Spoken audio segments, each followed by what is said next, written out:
I personally have not known Pirate Software. I don't know anything about this individual. I mean, I know a few things. I've seen him around. I know that his dad is like that meme on South Park, the guy who has no life. I heard his video. I did watch one video where he was talking about they were killing live stream games. I kind of agreed. And then I saw this and I was like, okay, so there's a whole scandal going on with two people's accounts that got apparently in Hardcore WoW, which, as you know, is just kind of like Path of Exile. In Hardcore WoW, if you die, you go back to 0, which absolutely sucks. I understand that. I'm not a WoW player myself. Long time ago, I had a WoW account, and I just didn't play that much. I'm more of a Final Fantasy 14 guy, but I've played enough MMOs that I can know the deal. Anyway, we're going to see what's going on here lately, because this was just released, an update to the Pirate Soft issue.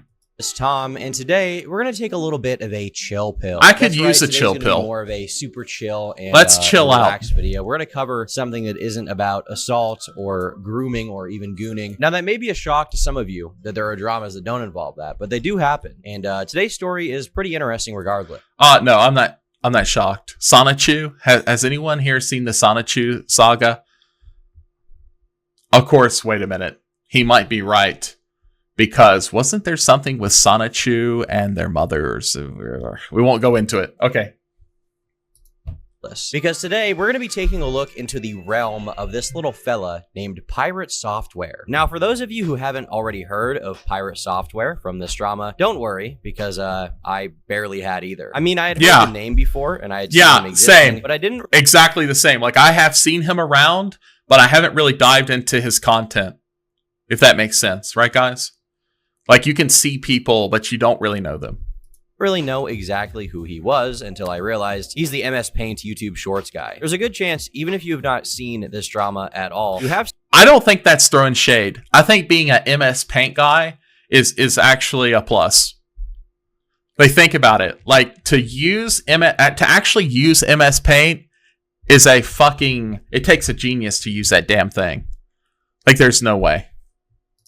I've seen at least one Pirate Software short for like half a nanosecond as you mindlessly doom scroll through YouTube Reels. And that was really his main claim to fame. That's what blew him up. Pirate Software has dozens of Reels that have over 10 million views, where he basically whips out MS Paint and talks about a subject seemingly as a super duper smart game. Yeah, I saw one of those with like live service. Personally, my favorite one of these is when he revealed that his father was the fat neckbeard that... All right, this is fucking legendary.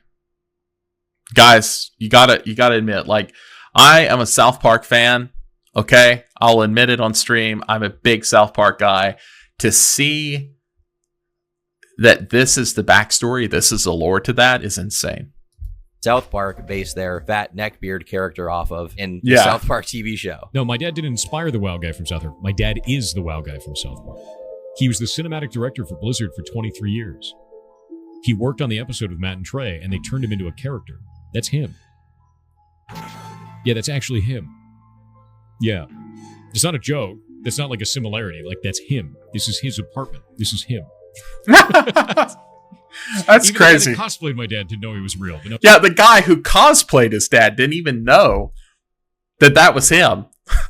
Imagine cosplaying a character and not knowing the story. It's crazy. He's a real guy. But before this entire situation, Pirate Software was generally well respected, and for the most part, his content is about as uncontroversial as you can get. And that's why it was so shocking for thousands of people. And he got wrapped up in this massive controversy that completely spiraled out of control. And now it seems like millions have lost their respect for him and are accusing him of being a fraud, cheating in video. Millions? Is he that big, guys? Let me know. Like, millions? Really? Like, see, if millions lose their respect for you, then there's many, many more millions. Because obviously, not everyone's going to lose their respect for people. I mean, look how contentious politics is. Half the country hates one thing and half the other. So we say, if millions hate something, millions must like it too? Or does everyone hate this guy? games, and even weirdly faking his own voice. What started as just bad World of Warcraft play has escalated into basically unmasking Pirate Software as a very strangely behaving person that many can't stand anymore and find very annoying, find very obnoxious. And today, we're going to be getting into all of it. You weren't paying attention to party resources, you overpulled, and you weren't paying attention to where the boss was. That's not on me. Ooh. I saw about just take some blame, god damn it. Just the boss coming. just a bit. I don't know if we could like, it's okay. move back. Not a big faster, deal. So this entire drama started with World of Warcraft. Now, I personally have never really played this game, but many people have and have extensively explained the World of Warcraft situation, which seems relatively straightforward to understand for me, but if I get any slight detail about World of Warcraft doesn't have cat girls. That's why a lot of us haven't played it. Just wrong. Just know I don't play this video game before you comment. Actually, Tom, the spell you're referring to is a level 5 Ice Shard spell that extends the Ice Shard into the enemy's asshole and does not use the element of fire, okay? If you do that to me, if you leave that kind of comment, it will be hunting you down in the woods and doing things to your nude body. Hang up that computer call. Come over here and kiss me on my hot mouth. I'm feeling romantical. So to break this down in the simplest way possible, World of Warcraft has group-based content called dungeons. Yeah, no shit. Together to defeat enemies that are stronger than usual. I don't think you have to be an MMO expert for that one. You and your buddies all have a group where you defeat all the other super hard NPCs. Now, at the time, Pirate Software was playing a version called Hardcore WoW, where a character's death results in a permanent loss. This is very significant because reaching the maximum level can require up to 100 hours of playtime, and if you die, that is hundreds of hours of character progression that is just instantly lost that you cannot get back. If you've ever played permadeath on a game, you know what I'm talking about. That booty hole, that asshole is clenched throughout the entire playthrough. Yeah, it's called dry docking. By the way, guys, to get dry docked. Bathroom! What, hon? Bathroom! Bathroom! And as such, cohesive teamwork is absolutely vital, and mentality is really half the battle. I mean, I can understand this. All right, this was when life was good. Now you got to pay bills and shit. Like, this was the time when things were right. Oh, that's a big boy, isn't he? If you and your team are getting messed up by some enemies and you start panicking, that could spell the end of your Are we really going to get an ad? That's okay. Let's support. Let's support. Should we skip? Let's skip.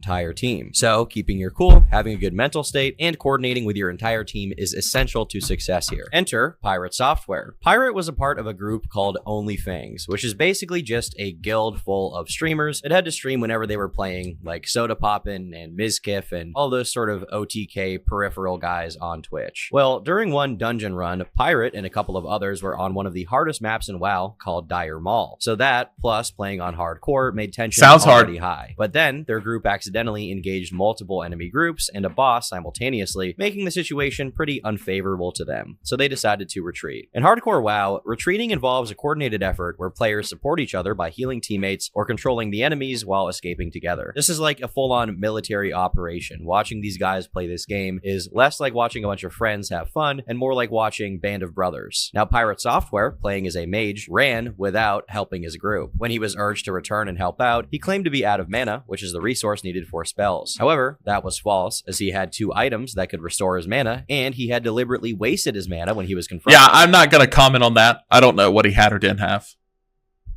I mean, is there a way to know? I'm not going to say, okay, well, he could have done this or could have done that. I don't know. I'm not a big WoW player, especially when you start talking about hardcore. Confronted about it. Heal him. Yeah, just heal me. Just come back. Okay, here we go. This on me, sitting bear form. Snappy, just run. I can help a lot. Yeah. So he's getting out. Walking, bro. What are you talking about? Why am I walking? Look at my mana. Savage, but come on, man. Just kill the mastiffs. Innovate. Kill the mastiffs. We got this. In the sense of war something. Do you see my mana? What am I supposed to do for you? Just kill the mastiffs. One shot. Okay, we more on the way. Ultimately, he and a few others did survive, while 2 other group members lost their characters permanently because this is hardcore. They called run, I ran, and I was out of mana. I don't know what the hell they were expecting, dude. That does not make any sense. No. They overpulled 2 pulls and the boss. Like... Now, mistakes were made by a lot of people in the group, which is common in the game. Players are expected to handle errors by taking responsibility and learning from them. It's However, hardcore. Pirate Software denied any responsibility, insisting he was confronted as to why he abandoned the team. Pirate said he had to run. He just had to go. He had no choice. You instantly ran. You didn't even look As back. much as you're angry right now, of course I ran. I'm not You angry at all. You I'm not angry at all. overpulled 2 packs. You overpulled 2 packs and a boss. I had 1,400 mana left. I had to spend all of that mana to try and put it on Blizzard to save you guys in the first place, and nothing left. You weren't paying attention to party resources. You overpulled, and you weren't paying attention to where the boss was. Well, he said run, right? Like when you say run, you run. So in Final Fantasy 14, obviously, you don't have this situation because if you die, you just instance back in, and there's no hardcore. So it's a totally different thing. But, if I was playing Path of Exiles 2 and I was in hardcore and someone says run, then I'm going to fucking get out. Like, I'm going to rat the hell out. I'm gone. So that's kind of what he did. What did the other people do? Did they just like kite? Because okay, so 2 died. How many were in the party? So some did live. So why did they die and the other ones live? I'm not understanding.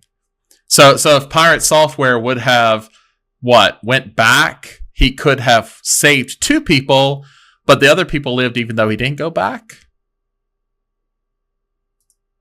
That's not on me. No, 100% danger. When your shot color says run, it's time to run, you run. That is how that works. You were the shot color. You called for run. I ran. I'm not a shot and caller. I was out of mana. Actually, I'm a noob, bro. I You think I called have the way shot. less experience than you have. Oh, dear God. And I can still see that I can at least use a Frost Nova there. Or at Okay, least try then go something. roll a You were mage the and do first it. person that ran away and didn't even look back. And it's at this point we have to introduce a new sort of archetype in hardcore WoW, the shot caller. See, the shot caller is basically someone who calls out commands for the team, so everyone knows what's going on and can coordinate better. In Band of Brothers, this is Captain Winters. He's coordinating everyone. He's trying to be a good leader, and if he fails, if your commanding officer fails, it's potential that the responsibility. I can feel the pain of this person making this because. Like, you would have to have watched Band of Brothers to get this reference. I haven't. And I do the same shit. Like, I give movie reference quotes. Have you guys ever done that? Like, you're talking through movies, and if people haven't seen the damn thing, that's why, like, in order to be my friend, you have to watch South Park. If you haven't watched South Park, we can't be friends. And it's not a hate thing. It's just, you may hate South Park, and that's fine, but you still have to know what I'm referencing. It's tough. I haven't watched this, so how are we supposed to know? Of the entire team failing is partially on him. This isn't exclusive to World of Warcraft. It applies to a lot of other multiplayer games where people are really autistic about them. Absolutely. So, for example, if someone needs heals or the boss is low on health, or in this case, if the entire team needs to retreat, the shot caller is going to issue a 1 or 2 word command so the entire team can follow. For those of you who have never played online team games before, hearing what Pirate Software said might seem like a fair point. The shot caller did say to run, so he ran. The issue, though, as I said before, is almost always when you're playing a team game, when someone says run, he doesn't literally mean every man for himself. It's more like, let's all retreat together, let's all fall back together, and try keeping each other alive while we escape. This is like if in Band of Brothers, when they're fighting in Normandy, if Captain Winter said fall back and Garnier just instantly ran, did not shoot his weapon at all, and left his entire team. So unless the shot caller is outright saying every man for himself, if you die, that's on you, when he says run, he means keep everyone alive and let's retreat in a coordinated fashion. This is especially the case when it comes to hardcore, because as I said, hundreds of hours of playtime are on the line, so keeping your team alive could mean the difference between weeks of not being able to stream with your group because you have to grind up to the level you were at again, or being able to continue streaming with that same group and not having any issues, right? But, there is a difference between tactical retreat and run. When you say run, you're going to get out. It's a more severe situation. Like, I have to get out of here. Retreat or like kite. It's like kiting. Yeah, right? Like playing League of Legends and kiting. You're kiting around someone. You're to kite back is different than just to run. Run means run. Another thing to keep in mind here is that this is all live streamed. So if your character dies permanently, you may not be able to make as much money because you're not going to be able to play with that team anymore. So no, you're going to make plenty of money because then you can bitch about it and make all the money off of dying, I guess. Thor still had his character. He was chilling, but his friends had just lost hundreds of hours that they sunk into theirs, partially because he had run away instead of staying back to support them. Even if he was somehow 100% in the right and it was totally his teammates' fault that they died, that doesn't mean he should be the one getting mad and flying off the handle here, having a rage quit moment. When something like that happens, literally the best thing you can do is just sit there, be quiet, let your teammates rage a bit, and take responsibility for the parts that you did wrong. You didn't lose anything. Meanwhile, his teammates had just watched weeks worth of work evaporate in front of their eyes, and Pirate Software is the one getting mad because his skill was called into question and his pride was hurt. Yeah, it's just him trying to blame somebody because he doesn't want to blame himself. That's a mistake on them, and I'm not going to get blamed for that. Not my fault at all. Now, this sparked a lot of criticism, as viewers could review the footage showing him intentionally wasting the mana and neglecting to use items to restore it, as well as just abandoning it. So what you have to say there is if he purposely used the mana and did he want his teammates to die? I mean, are we gonna just allege that now? You know, so the whole thing here is that he didn't say sorry. He didn't take accountability. Obviously, you're going to be pissed. Like if you lose your hardcore WoW character, like you lose all that progress, yeah, it's going to suck. Like that sucks. Okay. I remember I've been gaming since the day when you saved things. Everything was hardcore in this way. If you erased the game, it was fucking gone. It wasn't like live service. It was gone. So if you played like Banjo-Kazooie 64 and you got towards the end and, you know, someone like my friend, they erased it, I'm going to be fucking pissed. I understand that. So they're going to have some problems. But to just say, well, he didn't take accountability, so now what? Like, what does that mean, not to take accountability? Like, if he did take accountability, would that change the outcome? His entire team. He's a deserter, basically, right? He needs a military police investigation here. Sobel is going to be on his ass from Band of Brothers. You know, the guy from Friends who was in Band of Brothers, the guy who looks like Italian Rayman as a human. Over the following days, the backlash grew as his actions were seen as a deliberate choice to avoid helping his group. Pirate also chose to speak with Asmongold around the same time, which really furthered the criticism. Now, Asmon is definitely a controversial figure, and Pirate's decision to appear on his stream drew additional backlash. And so, after the initial appearance, Pirate chose not to discuss the matter further on Asmon's stream. Wow, it's better. Wow. Who drinks this shit? What? But before I go any here, Sobel is going to be on his ass from Band of Brothers. You know, the guy from Friends who was in Band of Brothers, the guy who looks like Italian Rayman as a human. Over the following days, the backlash grew as his actions were seen as a deliberate choice to avoid helping his group. Pirate also chose to speak with Asmongold around the same time, which really furthered the criticism. Now, Asmon is definitely a controversial figure, and Pirate's decision to appear on his stream drew additional backlash. And so, after the initial appearance, Pirate chose not to discuss the matter further on Asmon's stream. Wow, it's better. Okay. To be fair, Fiji water does suck. It has a high, alkaline content from that damn island. Like I only drink good water. Now, water is essential, so it's this brand or something like it. Fiji, I'm very sus on Fiji, so that's just in the defense of Asmongold. Wow. Who drinks this shit? But before I go any further, it's time to make a little dosh. From today's sponsor, GamerSupps, the best energy drink in the freaking game. GamerSupps is packed with everything you need to stay calm, focused, and locked in without everything you don't need. It's the energy drink with 0 calories, 0 sugar, no headaches, no blood sugar spikes, unlike every other energy drink. And it's only 40 cents per serving, making it extremely affordable. They've got all these fun flavors like Chug Juice, Crusaderade, Kissy Kissy Passion, and every single one of them tastes great. They've even got a caffeine-free option if you're a total pussy. You guys can all get 10% off GamerSupps right now using code TOM at gamersupps.gg. Click the link at the top of the description to get that deal right friggin' now. And now back to making... Unknowingly. It's his truth. Pirate Software has his truth and he believes it. And no matter how much you feign for an apology, you crave to hear the words out of someone. If they believe what they believe, then you won't get it, and you're actually the crazy one to keep thinking you will. This happens in personal life too, with families or anyone. I mean, most of you guys can have an experience where you realize that people really believe what they believe. So even if, and I'm not saying Pirate Software is wrong here, He may be wrong, he may be right. But even if he is wrong, if he believes he's not wrong enough, why are you being so immature to want an apology? It's okay to kind of want it in the moment. Like, I understand, shit, my account. What has happened to my account? And it's like, bro, you didn't do nothing. But to keep going about it for like, I mean, how long has this been going, guys? And then and then the popcorn stand to get in on it, it gets a little bit sad after a while. I mean, to me, it's sad. Would you care to elaborate on what's going on? I have no idea and feel lost. Sure. A bunch of people are really pissed off that I played World of Warcraft Hardcore, and I was blamed entirely for a bad pull. Basically, the tank overpulled, pulled 2 packs and a boss. We all played like dog shit.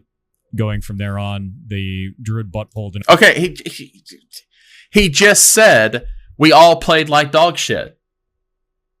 He just admitted to the fact that they all played like dog shit. What accountability is left? Now he has to what? Kiss the shoes of someone else to rectify the situation? For what? What are you going to gain out of it? It's like some public shaming convention is what it seems like to me. Another pack on the way. And I think that's what people can do is they can argue and they can say, he's right. No, he's wrong. Does it matter? If he is wrong, it's his truth, and you're not going to get it otherwise. And if he's right, same. You want an apology from someone who's right. Either way, you're in the state of want. It's very needy behavior. Yeah, the call was made to run. I ran, and I ran further than other people wanted to, and then the call was made to not run. So I didn't run back in. And there was, at that point, it felt like there was no reason to run back in. At that point, hey, Jasmine, if you're spamming, that's it. By now, the you're going to levels end up of getting doubling banned from down chat. had gotten so absurd that the main criticism had shifted from the initial WoW interaction to basically just saying that Pirate Software has a massive ego, that his ego is extremely fragile, that he's insecure. And after reviewing all this drama, a decision was ultimately made to kick Pirate. I don't know.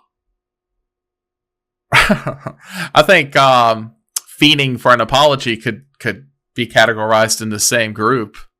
Software out of the OnlyFans guild. And just to make this clear, I don't have anyone in this race. I don't know these people. I have no idea. Just 1 day later. So he was officially permanently removed from the streamer group for what happened. And what's ironic is that I think if he had just responded differently, it might not have gone down that way. But because he was such a baby, absolute baby, it really backfired. Now, following this controversy, more information about Pirate Software began to circulate, prompting people to look into his past behavior. One clip from the game Ashes of Creation, which is an MMO that he has frequently promoted, gained a lot of attention. The reason why is because in the clip, Pirate was taking part in a raid, which is a larger version of a dungeon. During the raid, he cast a spell that unintentionally drew additional monsters, resulting in the death of several group members. While this game wasn't hardcore, meaning characters weren't permanently lost when they died, some items were lost as a consequence. And so immediately after that incident, Pirate became angry and stated that whoever caused the additional monsters to attack would be removed from the group, emphasizing that such a mistake was unacceptable. However, a clipper reviewed the footage and identified that Pirate Software was clearly the person responsible for this happening. So if anyone should have been removed, it was him. So one of you hold the ocular. Why? Now half the raid is dead. Was there a reason for that? The lightning bolt pulled. I cast lightning bolt before that Oculus appeared. Okay, so what we're doing now is we're going back into his past within 2 months to try to find instances where he's the one that is now trying to get over on other people about their gameplay. And I can understand that. So it's like a reverse situation. And half the raid was in the back because they pulled the wrong pack. I'm not at fault there. I'm correct there. We're doing that. 100%. Absolutely not at fault there. When I cast the lightning ball, nothing else was there but the targets I was hitting, and the tank had pulled a completely incorrect pack from behind our raid, guys. That is not on me. This guy sounds like he takes criticism well. You sound like you want to talk to me about it in the unban request. However, it's the same situation. Like, it's the same situation. Like, it just doesn't matter. Like, if you're in on this and you say, okay, now we're going to go back at 2 months between the people who dislike him. I mean, if you go back into anyone's history enough, you can find things that make them look stupid. Like, it can eventually happen. I mean, that's not surprising. I'm just going to get rid of you. Yeah, ridiculous behavior. Now, when he was shown the clip, Pirate watched it, but he didn't really acknowledge his mistake. Instead of admitting fault, he basically disregarded his earlier statement and claimed that his actions were justified, while once again continuing to shift blame onto others for unrelated issues that hadn't really occurred. People also sifted through old clips and found this really funny one. Basically, this was with the same group that Pirate was with when he got his 2 teammates killed, and he accidentally pulled in enemies and then did the same thing he did that would eventually become the biggest blunder ever, which, I mean, I guess he's at least consistent in his philosophy of every man for himself and abandoning his entire team all the time. And he just immediately runs away and leaves the group so he can get ported out, and does not take any accountability for the fact he pulled an extra pack and an extra boss. Now, at this point, seeing how insecure he was, additional information about Pirate's past surfaced that really conflicted with claims he had made publicly. Although he has worked at Blizzard, it was revealed that he was hired due to his father being a high-ranking employee at the company. Furthermore, well, it would seem his father's not just high-ranking, he's literally the meme in South Park. I mean, that is accountable for some. I mean, that accounts for something. Matter of fact, the fact that the father of the person who slayed all the characters that had no life, that was caricatured in South Park's son, is now allegedly responsible for 2 hardcore WoW players' deaths. Yes. I mean, this is the circle of life. This is Mufasa. It's complete. The chosen one is here. Pirate didn't really hold a significant position during his time there, despite frequently boasting about his work at Blizzard on his streams. Another revelation involved his claims about earning... Boy, are they still boasting. Like, you could boast for back in the day, right? But is anyone boasting working for Blizzard right now? Like, I don't know. AFCON badges for hacking. It was discovered that these badges were awarded to a team he was a part of, not to him personally, although he had taken credit for them. Now, on top of that, Pirates... Isn't that how badges are awarded to teams? Like, in hockey, when they give out the Stanley Cup, does it go to every individual or does it go to the team?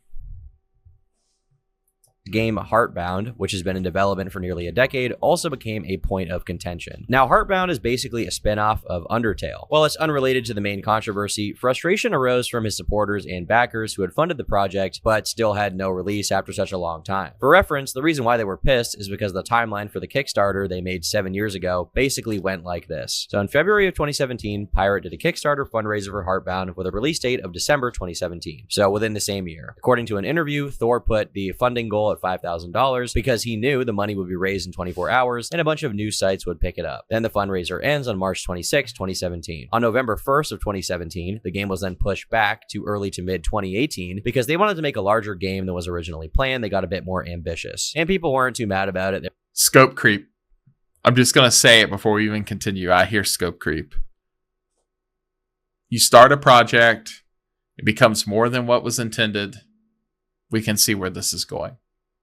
They were like, all right, well, if we get a better project, then, you know, ultimately it is what it is. I'll wait a little longer. But then on February 6th, the wording changed from we are hoping to fully finish and release Heartbound by early to mid 2018 to we are hoping to fully finish and release Heartbound in 2018. So sometime that year instead of early to mid. On October 25th, the wording changed again from we are hoping to fully finish and release. Isn't it funny, though, that all of this is going on?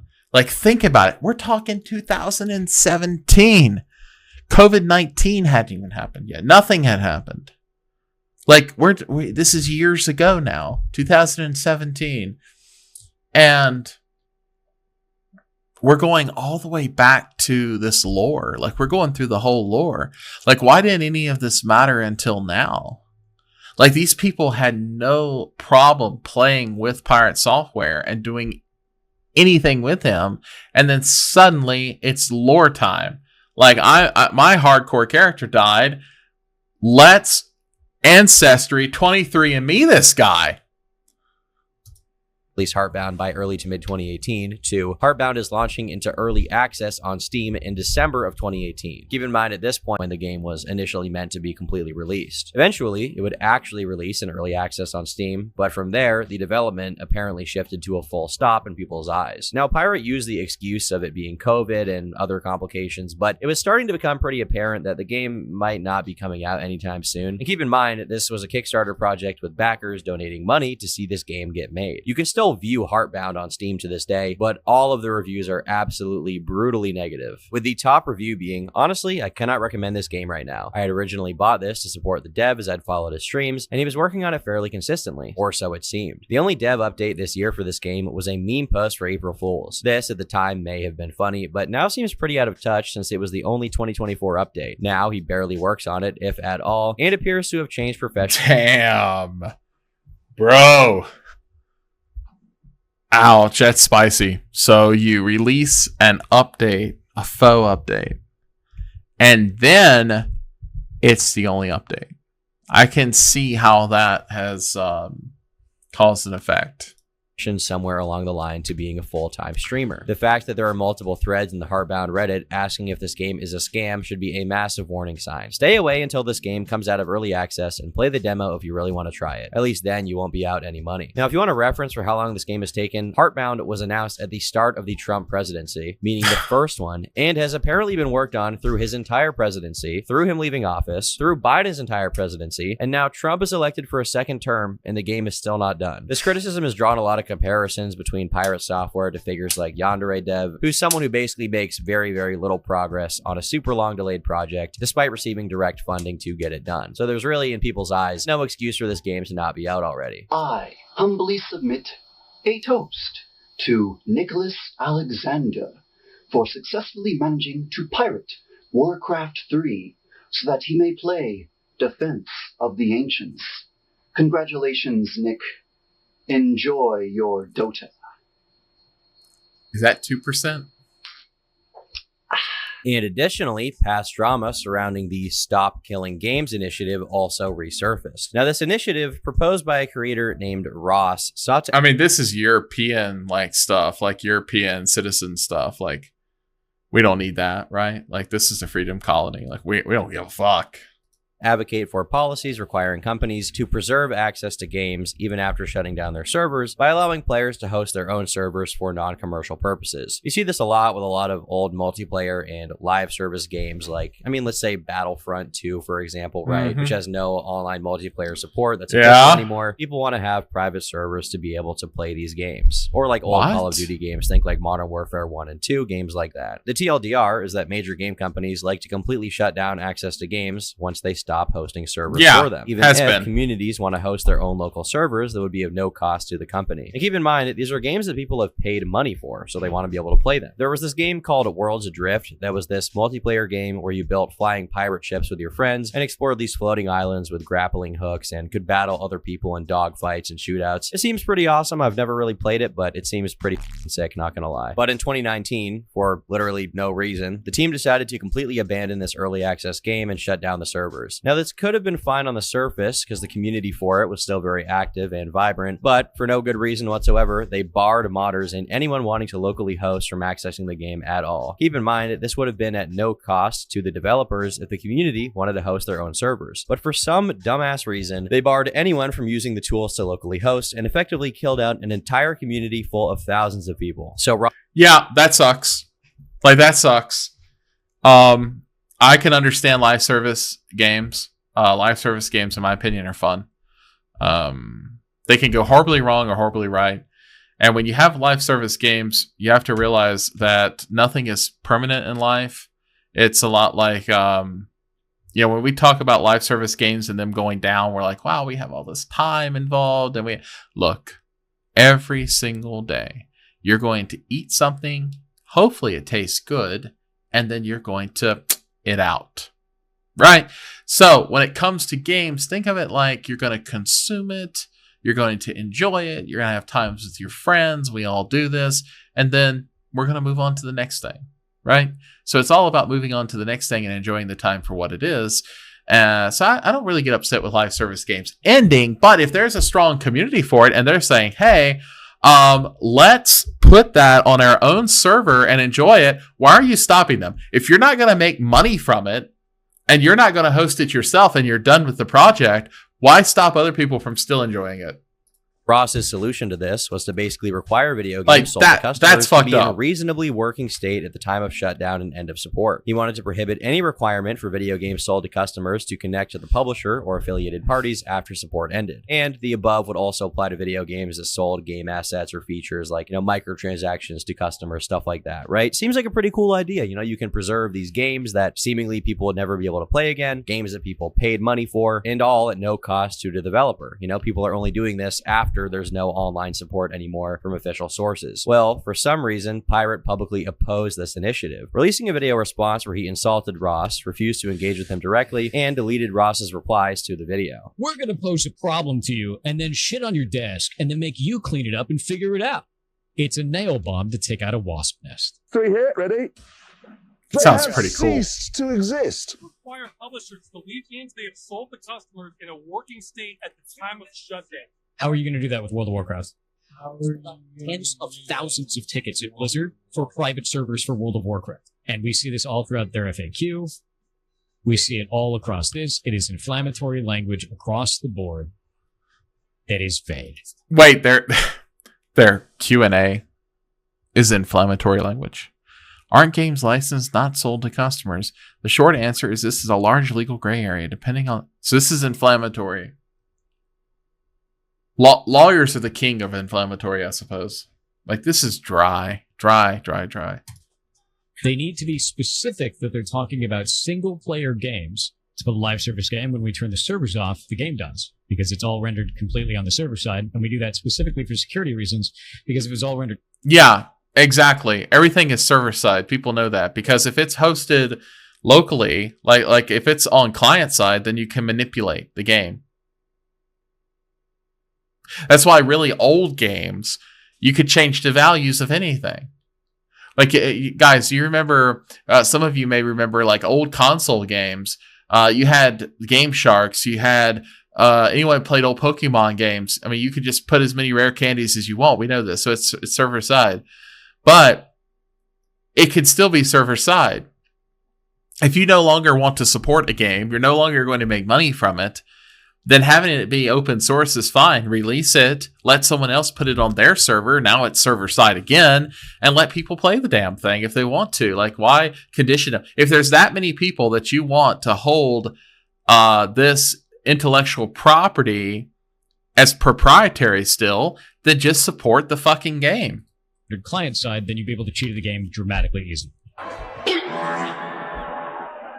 Of course we keep your money, because you bought the experience, you experienced it, and then the game was over, and eventually the community dies. I mean, yeah, and the community did fully die, and there's people who still want to play it, like SimCity 4. So you can have the game be basically open source, and people can put it on their own servers for them to enjoy. Like, why be a killjoy about it? It's not hurting anything. And if it's so special, and it's your virgin daughter, and it's fucking proprietary, then still support it and make money off of it. If not, if the demand's that low, let it be released, let people put it on their own servers, and create their own live service atmosphere. Turn the servers off, dude. No. You're going to kill the entire live service industry by doing that. That doesn't kill the live service industry, because the live service industry milked it for everything it had. The community died off, and now the remaining 10,000 people who want to continue playing, or 5,000 people, or whoever you deemed is not enough to continue, now want to play on their own terms, and you could give them that access with no cost to you whatsoever or legal obligations, and they can put that on their own server, self-host it, do everything client-side, and benefit for themselves. And if it falls apart, it's on them. Bro, that's all you had to say. I'm going to be real with you. I dropped the mask entirely. I'd eat shit. I have no games. They can eat my entire ass. The whole thing. Because the government, as that last what a post turn. so eloquently, it's a nail bomb to take out of my entire ass. And it creates a litany of new issues. I shit on your desk and then make you clean it up and figure it out. Because I'm Jesus Christ. And we got tens of thousands. No. They want to shit on their own desk, bro. Bro! They don't want to shit on Blizzard's desk. They want the ability to shit on their own. And then they clean it up. of nail bombed at Blizzard and yours. That's how live service games work. When faced with criticism as to why he was shit, Pirate made several live streams doubling and tripling down, only to be proven incorrect over and over. Now, does this sound familiar? The funniest part of all of this is that later down the line, Pirate would launch a video game publishing company with Ludwig. And what was the first game published? Rivals of Aether 2, a live service game. But to be fair, we have went way off course on the original scandal of the bad pull in Hardcore WoW. However, and this has been a good video. There's obviously some things I disagree with, but it's been a good video. And in this video, there is one thing that's important: is how did he turn people against him? If that's true, if it's millions of people against him, I think that might be hyperbole, unless this guy is like super popular and a lot of people still support him. Because I actually checked last night and he had like 6,000 concurrent viewers. So someone's supporting him still. So if millions dislike him, I mean, it must be a pretty big name. But I digress. One thing that is important is it's just gameplay and being authentic. A lack of authenticity is what really screws you over and turns people against you. It's okay just to say, hey, you know what? I wanted to develop this game. It was really cool. Thank you guys for supporting it. This is all the ass I have for it. Like, this is, I put what I could into it. We're getting out what it is. It is what it is. Let's move forward instead of trying to turn it into something else. Yeah. So in all these situations, we could say that the climate turns against you slowly. And that's what these AAA game companies don't understand. If I'm Ubisoft, Activision, it's not the one culture shock. It's not Yusuke that's killing your company. Ubisoft was going down before Yusuke. Yusuke could just be the final stake in the heart. People don't understand that. The Titanic didn't just sink in 5 seconds. It was going down for a long time. And as a matter of fact, it wasn't even the damn iceberg. It was the stupid design of the ship. So that thing was ready to sink before it left. So a lot of times we create the atmosphere that destroys us more so than one particular thing. But however, when that one thing happens, it's enough. So it seems like to me in the Pirate Software case, a lot of people are already upset about some of this undercurrent stuff. And then one thing happens and then it's like a damn waterfall, right? That would directly conflict with this initiative to preserve games like this. When people pointed out the fact that he failed to disclose this when he went on his crusade against stop killing games, their posts would get deleted for misinformation, and in one case have their YouTube video get taken down by Pirate, apparently. As suspicions about Pirate Software's authenticity grew, viewers began reviewing past streams and noticed some inconsistencies with his playthroughs of puzzle games like Animal Well and Outer Wilds. These streams were presented as him solving the puzzles independently. In Animal Well, he managed to solve puzzles that were impossible to complete without external guidance, as they required either collaboration with other players or knowledge of the puzzles further ahead of playing the game. And this raised a lot of doubts about his claims of solving them solo. Albino Live even created a video analyzing these various inconsistencies. You know, when you complete a math test, your teacher will say, oh, you got the answer right, but all your progress was wrong. When he solves it here, it's just like, it's so immediate. He immediately just knows everything. All the dots are connected, like boom, immediately. In Outer Wilds, he displayed similarly questionable behavior, making illogical leaps in reasoning to solve puzzles that he wouldn't have had the information to solve at this stage of the game. At one point, he pretended to walk away from the stream to handle something else in what appeared to be a staged manner. People speculate that in reality, he was basically searching for a puzzle solution on his phone, at which point he could then come back and figure it out. There's no way that he would be this blatant about it though, right? Like, he's clearly looking at his phone right now. There's no way he would go from that and just instantly solve it. Like, you would at least fake trying to figure it out for another. I mean, I don't know about that. That's substantial. It's not something that we could say, all right, this happened or not. Like, I don't know what's on his phone. I don't like to go into things and just assume. Like, I mean, it's possible. Minute or two, right? Like, oh, is it still too early? Oh, damn. It might actually still be too early. When he was confronted, Pirate falsely claimed that these playthroughs involved assistance from his chat, despite the streams portraying the solutions as entirely his own ideas. He had also misrepresented the time it took to solve the puzzles, stating that they took longer than what was shown. Yeah, we played it for 83 hours, and we actually did it like a week after launch. So there's a bunch of people that are trying to say that, you know, it took weeks for the community to solve this, but in reality, like, we did that like a few days after launch. So like, no. And also there was nothing on there that said we did that blind. We were playing around with the community. Everybody was trying to chip in to give it answers, and it took us like 5-6 hours for most of those puzzles. So around this point, clips also started going around of an old interview with a younger pirate where his voice sounds very different than it does now. Like very, very, very different. And this basically... Damn, they're trying to get the receipts on this guy. Like actual voice difference. Holy shit. Let's check it out. Is part of a long-running conspiracy that Pirate Software is faking his voice, that he has a voice changer to deepen his own voice on stream to sound like more of a Chad. I'm here with Thor, founder of Pirate Software. How's your show been so far? It's actually been amazing. It's our first time out here at Denver Comic-Con, and there's so many people, and they love the games, so it's been awesome. So speaking of games, what do you have for us today? So we have Champions of Breakfast, which is a twin-stick shooter that we made in 24... His voice is different. days. But there were also several clips of Pirate speaking IRL with other streamers and at conventions where he sounds pretty much the same, so I'm not sure if this claim holds any water of him deepening his voice. It's possible he's doing it, but I'm just not really sure. Went back to the doctor. Doctor's like, hey, sometimes in your early 30s, your voice can change as a man, and it's effectively second puberty. This is what I used to sound. Damn. Holy shit. He went to the doctor over this? Like his voice changing? Maybe I should pay more attention to myself. I don't think I've ever noticed that much. Like not just voice, but I don't pay that much attention. Damn, I guess that is a big change. I'm like, that's what I used to look like to this 5 years ago. Wait for this. This is awful. My hot dogs are freshly picked. I'm gonna have to peel it.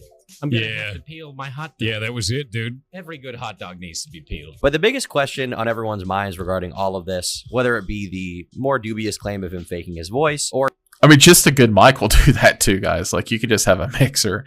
It doesn't have to be a big conspiracy. I mean, what are we talking about?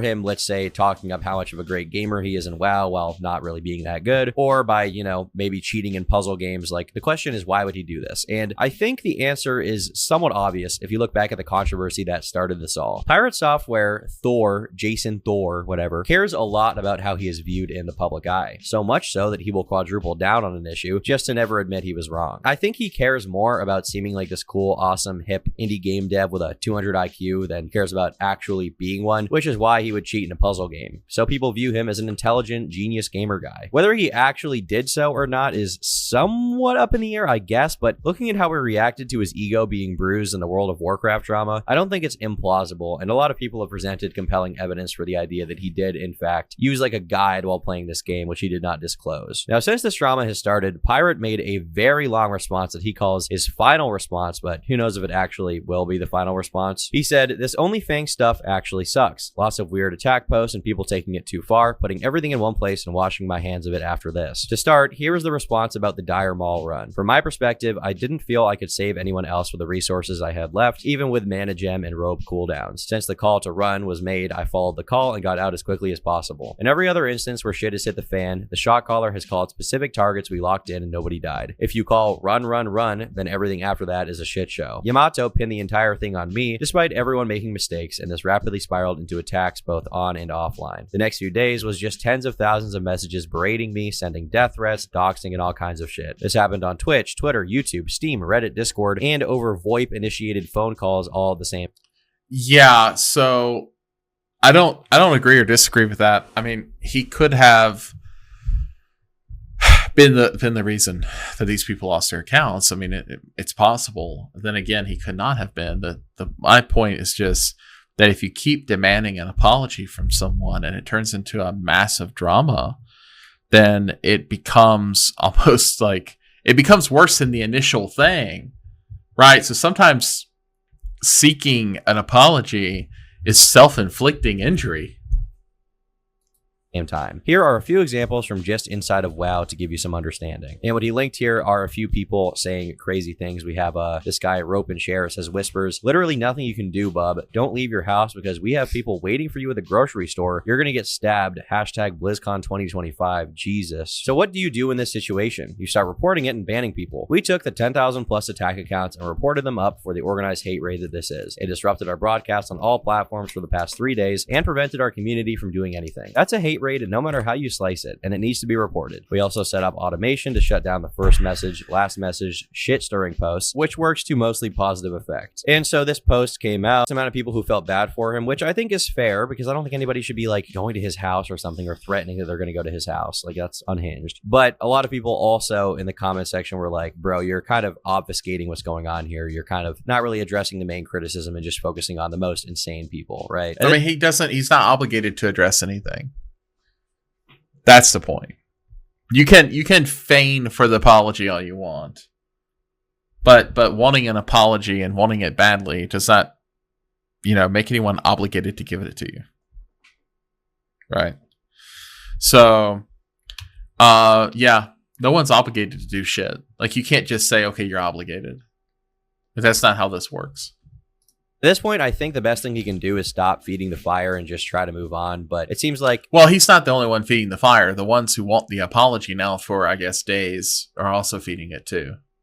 For now, there's like kind of two aspects of this. It's like there are crazy people in the audience who are coming after him, and those people should be condemned. And I feel bad for him for that. But at the same time, it also seems like he kind of can't get over people calling him a fraud or a rat or whatever else. Stinky, smelly, gay. They're calling him gay. This is really one of those classic cases of an avalanche being started by a pebble. It began with people perceiving his behavior in World of Warcraft as arrogant and lacking responsibility, being unwilling to take that responsibility for your teammates. And frankly, when I was watching this drama at the beginning, that's where I thought this whole story was going to stay. But the problem is that Pirate Software refused to acknowledge wrongdoing at all and was clearly pissed off that people thought that he was very bad at the game. And so instead of addressing...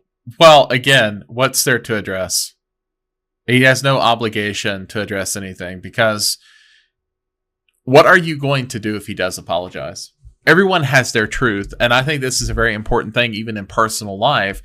If you keep wanting an apology from someone, but they seriously believe that what they did in their mind was right, then what good is their apology even if they give one? And if they give you an apology, is it going to compound interest? Are you going to end up with 5 apologies and you're going to be able to send 4 of them off to Blizzard and Daddy Blizzard's going to restore your account? Like what happens? And actually, in this video, one thing that he showed is the guy said the way we were all playing like dog shit. And maybe that's true. These concerns, he decided to double down. And that's definitely the reason why... That's their right. If they don't want to play with him anymore, fine. Maybe they don't think he's accountable for his actions. Maybe they're not happy with his gameplay style. Maybe they're not happy that he ran out too fast. Fine. Why people started digging into his past more and more, because they perceived that there was more under the surface, which he was hiding. If Pirate Software from the beginning had just said, my bad boys, it was my fault, I'm not that good at the game, I feel like this entire drama could have ended and he could have been fine. But for some reason, he chose to die on this hill. In terms of his career... No, they built the hill for him to die on. It wasn't just him choosing to die on the hill. They wanted a hill for him to die on, and then he fell into it. It's not just some masochistic operation. It's also, this is mimetic warfare. All right. The people who demand an apology want this to happen as much as the one who won't give it. It's tug of war. Overall, he'll most likely be fine. I mean, comparatively, this drama isn't nearly as bad as someone like Dr. Disrespect. And if Dr. Disrespect can admit to having relations with a minor and still average like 500,000 views on a stream buds, then I think that Pirate Software will be just fine. Anyways, thanks for watching, and I'll see you all in the next video. Hopefully tomorrow. It will be effed up. Goodbye. This is Tom Dark going cold turn. Yeah. Boss, I already told you stop. So again, guys, you can go ahead. Tom Dark did that. Yeah. Go over there and take a look at it. I can appreciate it for what it is. Obviously had some points I disagreed with. It's not necessarily the research. The research was incredible. I learned a lot about the situation. It more comes down to, even if Pirate Software is wrong from a mechanical perspective, an apology isn't going to help, and he already did say that he was playing like shit along with other people. And the shot caller, if we want to call them that, did say run, run, run. Now, when you tell me run, run, run in Path of Exile 2, that doesn't mean kite back controllingly and try to save my team. I'm just going to get out. I'm going out, boys. Like, that's just it. So I could see that perspective and just demanding apology, demanding accountability. Who's demanding it from you? Are you demanding it from yourself? Where's your apology to her? So again, in this type of situation, it really comes down to, did this person, I don't know, did they gain anything here? Even if they get the damned apology, like, then what? It sucks. I understand they lost their accounts, whatever else. I don't know these people. I don't even know their names, but it is a game at the end of the day. And it has stirred up a lot of drama, a lot of problems. All right, guys. So that's good for now. Man, what a shitstorm between Final Fantasy, Ubisoft, and Pirate Software, and it just keeps growing too. Like, it's not calming down. It has not reached its heat death quite yet.